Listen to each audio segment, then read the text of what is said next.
अस्सलाम वालेकुम dear students, welcome back to my channel. ये है आपका favourite channel your free academia. Okay बच्चों, आज की वीडियो में बेसिकली हम दो बातें डिस्कस करेंगे।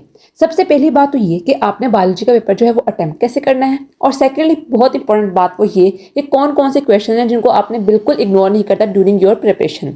ये एक तरह से गेस्ट पेपर भी है जो कि मैं आपको प्रोवाइड करूंगी, लेकिन मैं ज्यादातर इसको यही कहूंगी कि ये इंपॉर्टेंट क्वेश्चंस के बारे में आपको बताने लगी हूँ इस वीडियो के अंदर।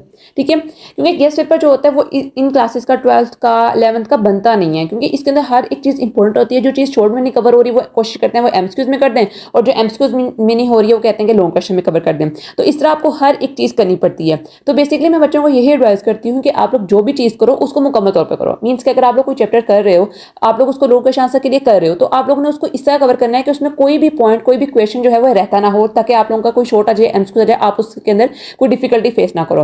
और अगर कोई ऐसा चैप्टर है जिसके अंदर आप लोग लॉन्ग प्रिपेयर नहीं कर रहे हो, तो आप लोग ने उसको इतना थोरोली रीड करना है, उसके अंदर एक एक पॉइंट को, एक एक लाइन को इससे समझना है कि यही आपका एमसीक्यू है और यही आपका शॉर्ट क्वेश्चन आंसर है। बायो का पेपर को सोल्व करने के लिए भी यही टिप्स मैं आपको दूंगी। सबसे पहले बात करते हैं उन चैप्टर्स की जो आप लोगों ने करने हैं। तो बच्चों सपोज देखो कि अगर आप लोग 15 और 21 चैप्टर कर रहे हो, ठीक है, इसका पेयर इस तरह बनता है। अगर आप लोग ये दोनों चैप्टर कर रहे हो तो आप लोग ने चैप्टर इस तरह दोनों तैयार करने हैं कि हर एक क्वेश्चन मींस के हर एक टॉपिक को आपने लर्न करना है। इसमें आपने ये नहीं देखना कि पास्ट पेपर में आया हुआ है, ये पास्ट पेपर में नहीं आया हुआ। ठीक है, ये मैं उन बच्चों की बात कर रही हूँ जो लेना चाहते हैं 85/85 मार्क्स। लेकिन अगर आप लोग चाहते हो कि हम सिर्फ पासिंग मार्क्स ले लें तो दैट वुड बी एनफ कि अगर आप लोग सिर्फ पास्ट पेपर्स को सॉल्व कर लो। लेकिन अगर आप लोगों का गोल ये है कि नहीं भाई हम ये चैप्टर्स तैयार कर रहे हैं और हमने अच्छी तरह ये चैप्टर्स तैयार करने ताकि हमारा कोई पॉइंट मिस ना हो, अगर क्वेश्चन कोई आ भी गया आउट ऑफ द सिलेबस या आउट ऑफ द जो पास पेपर्स आ रहे हैं क्वेश्चन, ठीक है, आपको पता है एनालिटिकल बेस्ड क्वेश्चन पेपर आ रहे हैं, अब वो पास पेपर वाले क्वेश्चन उन्होंने एलिमिनेट करना शुरू कर दिया है, वो न्यू क्वेश्चन आपको दे रहे हैं न्यू पेयरिंग के साथ, एनालिटिकल और आप समझ लें अंडरस्टैंडिंग बेस्ड क्वेश्चन। तो आप लोग फिर क्या करो कि आप लोग हर एक टॉपिक को कवर करो। ठीक है, हर एक टॉपिक को कवर करने का एक तरीका मैंने आप लोगों को पहले ही बताया था, वो यही है कि आप लोग हर टॉपिक जब भी स्टार्ट करने लगो उसको ये समझते हुए करो कि यही क्वेश्चन पेपर में आना है, this is the question that is going to come in paper. ठीक है, तो आप लोग हर क्वेश्चन को इस तरह याद करो, और इस तरह फिर आप लोगों के शॉर्ट क्वेश्चन आंसर भी उस चैप्टर में रहेंगे और एमसीक्यूज भी। जैसा कि आप लोगों को 27 चैप्टर है जिसके अंदर से आपको लॉन्ग नहीं आया मैन इन इन्वायरमेंट के अंदर, अब आपने उसको कैसे प्रिपेयर करना है। सबसे पहला, बेशक आप लोग एक एवरेज स्टूडेंट हो, बेशक आप लोग एक 85/85 मार्क्स वाले स्टूडेंट हो, सबसे पहले इन चैप्टर्स को तैयार करने का यही तरीका होता है। अगर आपके पास टाइम थोड़ा है तो वो ये कि आप लोग पास चैप्टर के क्वेश्चन अच्छी तरह कर लो। मीन्स कि इस चैप्टर से रिलेटेड जितने भी पास चैप्टर से क्वेश्चन आए, क्योंकि पहले क्या होता था इस चैप्टर के अंदर से क्वेश्चन कम आते थे। क्यों? क्योंकि इसको हम कवर कर देते थे बोर्ड वाले किसके अंदर, लॉन्ग क्वेश्चन आंसर के अंदर। तो मैंने आप लोगों को पहले भी चीज समझाई थी, जिसके अंदर लॉन्ग आ रहा होता है उसमें से शॉर्ट क्वेश्चन आंसर होते हैं वो कम आ रहे होते हैं। ठीक है, लेकिन इस दफा इसमें से प्रोपोर्शन ज्यादा है इस चीज की, आपको ज्यादा क्वेश्चन आएंगे। तो आप लोग ने फिर क्या करना है, हर एक स्टेटमेंट को आपने गौर से पढ़ना है। ठीक है, वो आपसे वाई एंड हाउ वाले क्वेश्चन लाजमन आपसे पूछेंगे। ठीक है, बायोलॉजी का पेपर इतना सिंपल होता नहीं जितना आपको लग रहा होता है। ठीक है, बायो का पेपर थोड़ा सा ट्रिकी भी होता है, उसके अंदर डेफिनेशन कम आ रही होती है, जबकि वाई एंड हाउ के क्वेश्चन होते हैं वो ज्यादा होते हैं। इसके लिए आपने एक्सरसाइज का कोई क्वेश्चन मिस नहीं करना और आपने एमसीक्यूज भी लाजमन देखने हैं। ठीक है, तो ये बेसिकली था आपका किस तरह आप लोगों ने तैयारी अपनी करनी है इन वन डे। उसके बाद अगर बात करें हम किस चीज की, वो ये कि आप लोगों ने अटेम्प्ट कैसे करके आना है। Biology paper is incomplete without diagrams. आप डायग्राम्स बायोलॉजी के पेपर में नहीं बना रहे हो तो आप लोगों का क्वेश्चन उन्होंने करेक्ट मानना ही नहीं है। उन्होंने कहते हैं बच्चे ने तैयारी नहीं किया हुआ, रट्टा तो उन्होंने देख लेना, ठीक है, आप लोगों ने वर्ड टू वर्ड लिखा हुआ है, ठीक है, उन्होंने चेक कर लिया, ओके ओके, आप लोगों को 6 में से चलो आगे 3 नंबर। लेकिन बाकी 3 नंबर जो होते हैं वो आप लोग ने गेन करने होते हैं चेकर को इंप्रेस करके। तो इसका क्या हाल है कि आप लोग ने सारे की डायग्राम्स बनाकर जानी है। फॉर एग्जाम्पल देखिए, जैसे आप लोगों को पता है कि डेवलपमेंट इन चिक है, उसके डिफरेंट स्टेजेस होते हैं, ब्लास्टुला होता है, मरूला बनता है, ठीक है, न्यूरुलेशन होती है। अब उसकी डायग्राम आपको बहुत डिटेल से बनी हुई है। अगर आपको बुक वाले की समझ नहीं आ रही, you can either take it from net. ठीक है, नेट से देख सकते हैं और गाइड बुक से देख सकते हो आप लोग। उसके अलावा देखो, जैसे आप लोगों को पता है फीमेल रिप्रोडक्टिव सिस्टम जो साइकिल है उसका, ठीक है, एवोल्यूशन का साइकिल है। अगर आप लोगों को वो लॉन्ग में आ रहा है कि लिखें फीमेल रिप्रोडक्टिव साइकिल के बारे में लिखें, अगर आप लोग वही नहीं ड्रा कर रहे तो आप लोगों को किस चीज का नंबर देगा, वो किस चीज का नंबर नहीं देगा। यही चीजें होती हैं जो आपको डिफरेंशिएट करती हैं 85/85 मार्क्स देने वालों को, 85 में से 50 मार्क्स देने वालों को। ठीक है, तो आप लोगों ने इन चीजों को अपने ज़हन में रखना है। अब बच्चों हम देखते हैं इंपॉर्टेंट क्वेश्चन मैंने इस बेस पे बनाए हैं कि आप लोगों को इससे रिलेटेड क्वेश्चन आएंगे। इट डजेंट मीन कि यही सिर्फ आने हैं, यही कर जाने हैं। लेकिन अगर आप लोगों के पास टाइम नहीं है तो आई वुड प्रेफर कि आप लोगों को जो क्वेश्चन मैंने यहाँ पे मेंशन किए हैं उनको आप लोग एक नजर लाजमन देके जाओ। ठीक है, ये मेरे पर्सनल एक्सपीरियंस से है और इंशाअल्लाह ताला आप लोगों को यही क्वेश्चन बच्चों आने हैं लाजमन मलजूम। ठीक है, तो आप लोगों ने इन क्वेश्चन को ज्यादा देखना है। अब टाइम वेस्ट किए बगैर हम अपने गेस्ट पेपर की तरफ चलते हैं। hypnotic and hypertonic environment, heat shock proteins, osmoregulators, structure and molecular formula of urea and uric acid, shielding and non-shielding thermogenesis, xerophytes, mesophytes, draw and label urea cycle, process of painting, function of Malpighian tubes, anhydrobiosis, excretion in planaria, how filtration, reabsorption or secretion is carried out in kidneys, hormones of kidneys, lithotripsy, pyrexia, Turgor pressure, sclerenchyma and collenchyma cells, types of movements very important for shop. आपको कोई भी movement वो दे सकते हैं, ठीक है। आपको किसी भी तरह की वो आ सकती है, कीमोटैक्टिक आ सकती है, किसी भी तरह की आपको मूवमेंट में डेफिनेशन दे सकते हैं। ये बहुत इंपॉर्टेंट है, लॉन्ग के लिए भी बहुत इंपॉर्टेंट है और शॉर्ट के लिए भी बहुत इंपॉर्टेंट है। एक्टाइसिस, इसके स्टेप्स लिखने हैं आपने। फॉर्मेशन ऑफ बोन्स, कार्टिलेज, ये आप देखो फॉर्मेशन ऑफ बोन्स की तो उसकी डायग्राम बनी हुई है ना, ये आपको शॉर्ट में है कि लॉन्ग में है, आप लोगों ने डायग्राम लास्ट में बना के आनी है। Cartilage, exoskeleton, synovial joints, ERT, disc slip, bony callus formation. अब मैंने बोनी कैलस फॉर्मेशन लिखा है, इसका मतलब क्या है कि सिर्फ ये नहीं आना, आपको पता है कि बोन फॉर्मेशन के 4 स्टेप्स होते हैं, तो आप लोगों को किसी के अंदर भी आपको डेफिनेशन दे सकते हैं किसी भी स्टेप की कि इसका प्रोसेस लिखें। Effect of exercise on muscles, tetanus and tetany, ligaments और tendons, antagonistic movement of muscles, locomotion in jellyfish, active और passive flight, biological rhythms, role of ethene oxygen in plants. अब वो आपको किसी भी हार्मोन का रोल जो है वो दे सकते हैं प्लांट में, ऑक्सीजन का दे सकते हैं, इथीन का दे सकते हैं, कमर्शियल यूजेस को दे सकते हैं। तो आप लोगों ने इस हिसाब से करना है। अगर आप लोग इस चैप्टर में से लॉन्ग नहीं तैयार करें तो शॉर्ट भी आप लोगों ने इस हिसाब से करना है कि कोई भी शॉर्ट आ जाए, कोई भी एमसीक्यूज आ जाए, बहुत आप लोग आसानी से इसको कर सको। और इस टॉपिक के अंदर से आपको एमसीक्यूज लास्ट बनाएगा। Meissner corpuscles, axon, dendrites, membrane और resting membrane pressure, active membrane pressure भी आपको आ सकता है। Saltatory impulse, synapse, function of different parts of brain very important. Structure of spinal cord very very important. Sympathetic और parasympathetic nervous system, epilepsy. अब epilepsy मैंने आपको यहाँ पर दिया हुआ नर्वस डिसऑर्डर। अब आपको एपिलेप्सी के बारे में पूछ सकते हैं, पैरालिसिस के बारे में पूछ सकते हैं और अल्जीमर के बारे में पूछ सकते हैं, ठीक है। तो आप लोग तीनों में से किसी भी नर्वस डिसऑर्डर के बारे में पूछ सकते हैं। तो ये मैंने आप लोगों के साथ की पॉइंट बताया कि इस तरह का क्वेश्चन आपको आ सकता है, पूछ सकते हैं what is epilepsy, what is paralysis, what is Alzheimer disorder, ठीक है। तो आप लोगों से पूछ सकते हैं। देन हमारे पास action of nicotine, role of hormone secreted by posterior pituitary gland very important, hormone secreted by island of Langerhans, gut hormones, adrenaline and non adrenaline, feedback mechanism with example, calcitonin versus parathormone. अब calcitonin versus parathormone, आपको पता है कि दोनों hormones होते हैं वो antagonistic work करते हैं, फंक्शन करते हैं, ठीक है। तो आपसे वो एमसीक्यू में पूछ सकते हैं कौन सा जो हार्मोन होता है वो एंटागोनिस्टिक वर्क करता है पैराथॉर्मोन की निस्बत, कैल्सिटोनिन की निस्बत कौन सा करता है। तो आप लोगों ये जो की पॉइंट्स होते हैं ये आप लोगों के एमडी कैट के बेसिस भी बन रहे होते हैं यहाँ पर, ठीक है। बायोलॉजी का मेजॉरिटी ऑफ क्वेश्चन जो होता है वो ये वाला आता है, कॉन्सेप्चुअल बेस्ड, ठीक है। एक जगह उन्होंने एक चीज लिखी होगी, उसको आप रिलेट करना होता है किसी दूसरी चीज के साथ, ठीक है। जब हम इंशाल्लाह अपनी एमडी कैट के सीरीज स्टार्ट करेंगे वहां पर हम सारे पॉइंट्स और चीजें डिस्कस करेंगे। Difference between chemical and nervous coordination, kinesis and taxis, imprinting versus habituation, bryophyte और स्पर्मोफाइट लाइफ साइकिल। आपको किसी भी लाइफ साइकिल को पूछ सकते हैं, ठीक है। एंजियोस्पर्म लाइफ साइकिल आपने 11th में आप लोगों ने इसको स्टडी किया हुआ है, तो आप लोग एक तरह से देख लोगे तो आप लोगों को रिवीजन हो जाएगी इसकी। Parthenocarpy, seed dormancy, short day and long day plants, आपको लॉन्ग में भी आ सकता है, शॉर्ट में भी आ सकता है। इसकी आप लोगों ने एग्जाम्पल लास्ट में देखनी है, ठीक है। न्यूट्रल डे लॉन्ग प्लांट्स कौन से होते हैं, ठीक है। शॉर्ट डे और लॉन्ग डे प्लांट्स कौन से होते हैं, इसकी एग्जाम्पल बहुत इंपॉर्टेंट है। Apomixis, diploid parthenogenesis, identical of fraternal twins, oviparous and viviparous, इसकी एग्जांपल बहुत इंपॉर्टेंट है। Gamete formation, testis and ovaries very very important, आप लोगों को इसका साइकिल लास्ट में ड्रॉ करके आना है। Oestrous cycle, menopause, STD, sexual transmitted disease बहुत ज्यादा इंपॉर्टेंट है। इसके अंदर आप लोगों को लास्ट में शॉर्ट या एमसीक्यूज आएगा एसटीडीज में से। एपिकल डोमिनेंस, इनहिबिटरी और compensatory effect, key events in animal development, morula versus blastula, इसकी डायग्राम लास्ट में बनानी है। Neurulation, role of cytoplasm in development, types of chromosome, इसकी डायग्राम आपने लास्ट में बना करानी है, ठीक है। जो इसकी टाइप्स हैं 4 क्रोमोसोम्स की।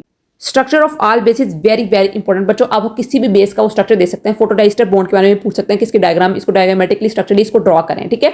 आपको एडेनिन, गुआनिन, साइटोसिन, किसी भी तरह की आपको बेस आ जाए, आप लोगों ने ड्रॉ करनी आपको आती हो, और इसका नॉर्मल जो फंक्शन स्ट्रक्चर होता है वो भी आपको आना चाहिए। 1 gene and 1 polypeptide, 3 types of RNA. अब देखो आरएनए का 3 टाइप्स है, तो आप लोग देखो अपनी बुक के ऊपर साइड के ऊपर जो साइड ब्लॉक है उसके अंदर 3 टाइप्स ऑफ आरएनए की उन्होंने डायग्राम बनाई हुई है, ठीक है। तो सिर्फ ये नहीं लिखा ना कि कितने टाइप्स होते हैं, उसका क्या फंक्शन होता है, डायग्राम भी लास्ट में बना करानी है। स्टॉप कोडॉन्स क्या होते हैं, phases of mitosis, metaphase of mitosis can also be different to meiosis. अब आपको पता है कि मियोसिस और माइटोसिस का साइकिल थोड़ा सा सेम ही होता है, सिर्फ फंक्शन इसके अंदर होता है कि मायोसिस होता है 2 स्टेप्स के अंदर होती है, ठीक है, मियोसिस 1 और मियोसिस 2 के अंदर। तो आपसे डिफरेंस पूछ सकते हैं कि इन दोनों के दरमियान, इन फेजेस के दरमियान डिफरेंस बताएं। Then the cytokinesis, importance of mitosis, metastasis और benign tumor, zygotin और पैकेटिन। अब zygotin और पैकेटिन के अलावा भी आप लोग 2 किसी और का, आपको पता है 4 सेल्स के अंदर ये कंप्लीट होता है जो प्रोफेज 1 होता है, ठीक है। तो आप लोग किसी के दरमियान वो डिफरेंस आपसे पूछ सकते हैं, और टाइम भी आपको पता होना चाहिए कितने टाइम के अंदर कवर होती है चीजें। देन आता है importance of meiosis, down syndrome. Down syndrome के अलावा बच्चों आपको क्लिफ इंटरेंस के बारे में पूछ सकते हैं, टर्नर के बारे में पूछ सकते हैं। आप ये टॉपिक जब एंड होगा तो आप लोग देखो इस टॉपिक के एंड पे एक उन्होंने टेबल दिया हुआ है, ठीक है। आप आई होप सो क्या लोग बुक अपनी साथ चेक कर रहे हो, एक टॉपिक दिया हुआ, टेबल दिया हुआ जिसके उन्होंने बताया हुआ कि किसके अंदर क्रोमोसोम्स की एडिशन हो रही है, ठीक है, किस सिंड्रोम के अंदर ये। तो आप लोगों ने ये लास्ट में देखना है टेबल, और किन किन एज फैक्टर्स को ये इन्फ्लुएंस करता है, ठीक है, किसके अंदर ये वाजे होता है। तो आप लोगों ने ये चीज लास्ट में देखनी है, एमसीक्यू में आपसे पूछ सकते हैं। Necrosis versus apoptosis, law of segregation और independent assortment, test cross, incomplete dominance with example, very very important, ये लोगों के लिए बहुत इंपॉर्टेंट है। Over dominance, multiple alleles, epistasis, Bombay phenotype, gene linkage, genetics of colour blindness. बच्चों आपको पता है जेनेटिक्स ऑफ कलर ब्लाइंडनेस के 3 टाइप्स ऑफ ब्लाइंडनेस उन्होंने दी हुई है, ठीक है। आप लोगों को वो तीनों टाइप मींस के ग्रीन आई, ब्लू और जो रेड है, ये आपको तीनों आनी चाहिए। देन आता है violent inheritance, diabetes mellitus versus insipidus, very very important short question. Vector restriction, endonuclease, PCR, very important. Tissue culturing, transgenic plant, bacteria and animals and with example. आपको किसी भी पूछ सकते हैं ट्रांसजेनिक एनिमल्स क्या होते हैं, इसके एग्जांपल लिखें। ट्रांसजेनिक बैक्टीरिया क्या होते हैं, कैसे बनते हैं, इसकी एग्जांपल लिखें। और ट्रांसजेनिक प्लांट्स क्या होते हैं, ठीक है, आपसे इस बारे में पूछ सकते हैं। And symbiote hypothesis, membrane invagination hypothesis, descent with modification, native selection and adaptation, new Darwinism, comparative anatomy, autoecology and syncology, ecosystem and biosphere, abiotic and biotic component, succession and its forms। आपको पता है कि succession उसकी forms में है, lichen है, foliage है, तो आप लोगों को इसकी definition लास्ट बनानी चाहिए, लॉन्ग में बहुत इंपॉर्टेंट है। हो algae and fungi benefit each other. अब आपको पता है कि एक होता है सिम्बियोसिस रिलेशन, म्यूचुअलिज्म होता है और कमेंसलिज्म होता है। वो आपसे ये नहीं पूछेंगे डिफाइन सिम्बियोसिस, ठीक है, वो आपसे ये पूछ सकते हैं कि माइक्रोजी और एल्गी के दरमियान किस तरह का एक एसोसिएशन कायम होता है, फंजाई और एल्गी के दरमियान किस तरह का एसोसिएशन कायम होता है, वेल और जो फिश होते हैं उसके दरमियान किस तरह का एसोसिएशन कायम होता है। तो आप लोगों ने फिर उसको डेफिनेशन करनी और बताने किस तरह का एसोसिएशन कायम होता है उसके दरमियान। Draw nitrogen sector and define ammonification, किसी भी तरह का पूछ सकते हैं, नेट्रिफिकेशन पूछ सकते हैं, अमोनिफिकेशन पूछ सकते हैं, तो आप लोगों ने इसकी डेफिनेशन लास्ट में करनी है। Littoral zone and limnetic zone, division of terrestrial system, forest with rainfall, animals and importance, very very important question. इस चैप्टर में से लॉन्ग नहीं आ रहा है बच्चों। अब आप लोगों ने इसको समझना है कैसे इसको तैयार करना है।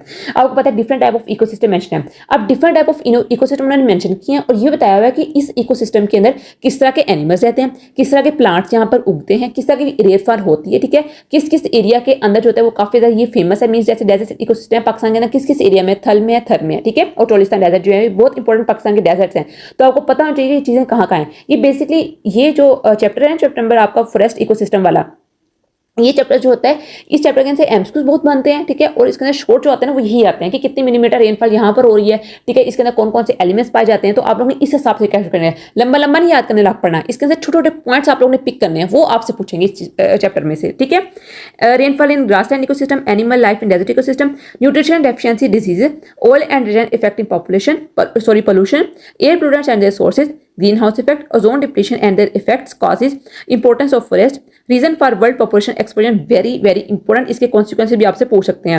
modification of environment, nuclear energy, hydroelectric power, कोई भी आपसे पूछ सकते हैं कि fossil energy कैसे प्रोड्यूस होती है, किससे आप लोग बना सकते हो fossil energy को, ठीक है, hydroelectric power किससे प्रोड्यूस होती है, nuclear energy कैसे प्रोड्यूस होती है, solar energy कैसे प्रोड्यूस होती है, सारी आपको आनी चाहिए, क्योंकि ये रट्टा वाला सिस्टम नहीं है। ये चैप्टर जो आखिरी चैप्टर है ना, रट्टे वाले नहीं है। मैं आपको सीधी बात बताऊं, चैप्टर नंबर 26 27 ये बिल्कुल भी इनमें रट्टा है ही नहीं है, इसमें सिर्फ कॉन्सेप्ट है। ये ऐसे चैप्टर जिनको आप अपने पास से भी लिख सकते हो, आपका जनरल नॉलेज हो तो। मैं सीधी बात आपको बताऊं तो आपका जनरल नॉलेज हो, आप इस चैप्टर को कंप्लीट कर सकते हो, रट्टे लगाने की जरूरत नहीं है, टाइम नहीं वेस्ट करना है इस चैप्टर्स के ऊपर। देन आता है ocean thermal gradient and energy conservation. ये आप लोगों के हो गए हैं chapter important question, short question answer. अब हम बात करते हैं अपने लॉन्ग क्वेश्चन आंसर्स की।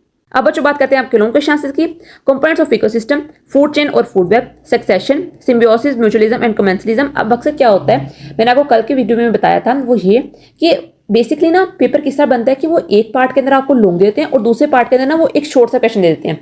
अब देखो आपके इस चैप्टर के अंदर उन्होंने एक ग्रेजिंग का पॉइंट दिया हुआ है, प्रीडेशन का पॉइंट दिया हुआ है, पैरासिटिज्म का पॉइंट दिया हुआ है। अब वो क्या करेंगे, इस चैप्टर का जिसके साथ पेयर बना हुआ है आप लोगों का, ठीक है, उसमें से कोई एक लॉन्ग दे देंगे और इसमें से इसका कोई पॉइंट दे देंगे, लिख देंगे right a note on commensalism, grazing, 2 points A और बी पॉइंट कर देंगे। तो आप लोगों ने इस तरह भी चैप्टर को तैयार करना है, ठीक है। Nitrogen cycle, energy flow diagram, very important. Evolution from prokaryotes to eukaryotes, inheritance of the acquired characteristics, Charles Darwin की थ्योरी पूरी बहुत इंपॉर्टेंट है, इसके पॉइंट्स बहुत इंपॉर्टेंट है, ठीक है। Evidence of evolution, Hardy Weinberg theorem, factors affecting gene frequency, very very important, and indigent species. Analysing DNA, PCR, human genome project, transgenic animals and their cloning, gene therapy, tissue culturing, agriculture plants with improved traits. इस chapter के बारे में, genetic engineering के बारे में ये कहूंगी कि आप इस चैप्टर को अवॉइड करो, ठीक है, क्योंकि ये चैप्टर जो है काफी साल बाद, मींस के 2 to 3 ईयर्स बाद ये ऐड हुआ है। जब मैंने पेपर्स दिए थे तब भी ये चैप्टर नहीं ऐड था, इसमें से शॉर्ट ही आ रहे थे। तो अगर आप लोग करना चाहो तो चैप्टर कर सकते हो, बट आई वुड प्रेफर कि आप लोग इसमें से क्या करो, इसमें शॉर्ट करो। और इस चैप्टर को शॉर्ट करने का तरीका, सबसे बेहतरीन तरीका ये कि इस चैप्टर की एक एक लाइन पढ़ो। इस चैप्टर के अंदर से मैंने शॉर्ट इसलिए ज्यादा नहीं बनाया है क्योंकि इस चैप्टर को आप लोग करने के लिए एक एक लाइन खुद पढ़नी पड़ेगी, क्योंकि इस चैप्टर के अंदर उन्होंने बड़े बड़े टॉपिक्स दिए हुए हैं और उसके अंदर लिटरली आप लोग यकीन करो कि एक एक पॉइंट के अंदर डिटेल है, एक एक पॉइंट जो है वो इसके अंदर एमसीक्यूज है। ये चैप्टर इस हिसाब से बहुत इंपॉर्टेंट है और एमडी कैट के अंदर भी ये पोर्शन आता रहा है। हमारे से पहले जो पिछले साल गुजर गए थे उसमें इस चैप्टर में से पोर्शन बहुत ज्यादा आता रहा है। तो आप लोगों ने इस चैप्टर को ध्यान से करना है, इसमें से एक एक लाइन आप लोगों ने स्टडी करनी है। बाद में अफसोस करने से बेहतर है कि अभी आप लोग 1 घंटा लगा के इस चैप्टर को अच्छी तरह पढ़ लो एमसीक्यूज और शॉर्ट के लिए। देन आता है diabetes mellitus and its causes and types, genetics of haemophilia, colour blindness का भी आ सकता है, sex in Drosophila, patterns of sex determination, crossing over, Rh blood group system, ABO blood group system, dihybrid cross, law of independent assortment and segregation, necrosis or apoptosis, meiotic error, series of prophase 1, karyokinesis and steps in mitosis, ठीक है। Mutation, translation, transcription, genetic और replication process, Meselson and Stahl experiment, DNA model and chemical nature of DNA. ये आप लोगों के बहुत बहुत इंपॉर्टेंट क्वेश्चन होंगे हाफ चैप्टर्स के। अब हम चलते हैं अपने नेक्स्ट चैप्टर्स की तरफ। Abnormal development, ageing, regeneration process, embryonic development, role of nucleus in development of chicken, very very important, किसी 2 पॉइंट के ऊपर भी आपको नोट आ सकता है। Growth, correlation, types of meristems, birth, female and male reproductive system, sexual reproduction and photoperiodism.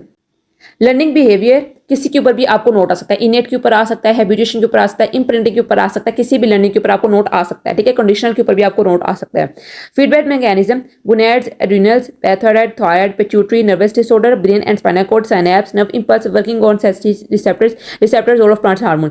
In questions के अलावा आप लोगों को क्वेश्चन आ ही नहीं सकता। ये बहुत इंपॉर्टेंट क्वेश्चन चैप्टर 17 के जो मैंने यहाँ पर मेंशन किए, बहुत ज्यादा इंपॉर्टेंट, बेतहाशा इंपॉर्टेंट क्वेश्चन है ये चैप्टर 17 के। Locomotion in paramecium, movement of bones, skeletal muscles, full topic. आपको पता है मैंने इस चैप्टर से आपको शॉर्ट नहीं दिया स्केलेटल मसल वाले टॉपिक के अंदर से, क्योंकि इसका हर एक लाइन बहुत इंपॉर्टेंट है। इवन तो एमडी कैट के अंदर से भी इसमें से क्वेश्चन आते हैं स्केलेटल मसल्स वाले के अंदर से, ठीक है। मायोफिलामेंट्स आपको पता होना चाहिए, ठीक है, किस तरह बाइंडिंग होती है मसल्स की, किस तरह मसल जो होते हैं वो एक्टिन और मायोसिन बनाते हैं फिलामेंट्स, ठीक है। ब्रिजेस कैसे कंट्रोल किया जाता है इंसान के अंदर, कैसे जो जब इंसान की डेथ होती है उसको कैसे इंसान जो स्टिफ होता है, रिगर मोटोसिस क्या होती है, ये सारी चीजें आप लोगों को आनी चाहिए। इस टॉपिक के अंदर सारी चीजें कवर है, तो आप लोगों ने लाजमन टॉपिक है इसको मिस नहीं करना है। Then आता है repairs of broken bones, joints, types of skeleton, types of movements, significance of secondary growth. Then आता है chapter 15 thermoregulation in animal and plants, kidney problem, urinary system, पूरा urinary system करना है, इसके अंदर किडनी की फंक्शन आती है, प्रॉब्लम आ जाती है, हर एक चीज आती है। बहुत इजी टॉपिक है, ये आप लोगों ने पहले ही पढ़ा हुआ है। यूरिनरी सिस्टम सबसे इजी टॉपिक है इस चैप्टर का। लीवर के जो फंक्शन है, इसके बाद इसका टेबल भी है, वो आप लोगों ने लास्ट पेपर में ड्रा करके ना, नो डाउट की जो सारी बातें टेबल में लिखी हुई है वो आप लोगों ने पहले थ्योरी में पढ़ ली है, ठीक है, लेकिन फिर भी आप लोगों ने टेबल लास्ट में बना करना है। Excretion in cockroach and earthworm diagram last में बनानी है। Name of excretory products, excretion in plants and animals, osmoregulation in different environments, very very important question. ये बच्चों था मेरी तरफ से आप लोगों का बायोलॉजी 12th क्लास का गेस्ट पेपर, इंपॉर्टेंट क्वेश्चन। मैंने अपनी तरफ से पूरी कोशिश की है कि मैं आप लोगों को वो चीजें प्रोवाइड करूं जो कि एक दिन पहले बच्चों को चाहिए होती है। मोटिवेशन चाहिए वो मैंने आपको प्रोवाइड किया, गेस्ट पेपर वो प्रोवाइड किया, पेपर को कैसे अटेम्प्ट करना है वो मैंने आपको चीजें प्रोवाइड की हैं। आई होप सो कि आप लोगों को ये वीडियो पहुंचेगी और आप लोग इसको अच्छी तरह समझोगे, ताकि आप लोगों को बाद में अफसोस ना हो कि काश हम की वीडियो देख लेते हैं। तो बच्चों आज के लिए इतना ही, कल मिलते हैं एक नई अच्छी एक्साइटिंग वीडियो से, तब तक के लिए फी अमान अल्लाह।